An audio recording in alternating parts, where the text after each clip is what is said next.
غور کیجئے، مکہ کا وہ تاریخی میدان ہے۔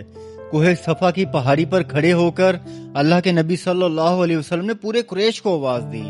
جب سب جمع ہو گئے، آپ صلی اللہ علیہ وسلم نے فرمایا، اگر میں کہوں اس پہاڑ کے پیچھے ایک لشکر تم پر حملہ کرنے والا ہے تو کیا تم مان لو گے؟ سب نے کہا ہاں، ہم نے آپ کو ہمیشہ سچا پایا۔ تب آپ صلی اللہ علیہ وسلم نے ایک ایسی حقیقت بتائی جس پر آج ہم سب کو بہت زیادہ غور کرنے کی ضرورت ہے۔ آپ صلی اللہ علیہ وسلم نے فرمایا، خدا کی قسم، ایک روز تم پر موت طاری ہو جائے گی، بالکل ویسے ہی جیسے روزانہ تم رات کو سوتے ہو، اور پھر تمہیں دوبارہ ضرور اٹھا لیا جائے گا، بالکل ویسے ہی جیسے تم روزانہ صبح بیدار ہوتے ہو۔ پھر تمہارا محاسبہ ہوگا، حساب کتاب ہوگا، جو عمل اس وقت تم دنیا میں کر رہے ہو اس کا بدلہ تمہیں لازماً مل کر رہے گا۔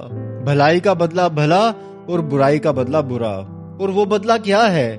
یا تو جنت ہے ہمیشہ کے لیے، یا پھر جہنم کی آگ ہے ہمیشہ کے لیے۔ ہم روزانہ سوتے اور جاگتے ہیں، مگر اس نشانی کو بھول جاتے ہیں۔ تھوڑا سوچئے گا ضرور۔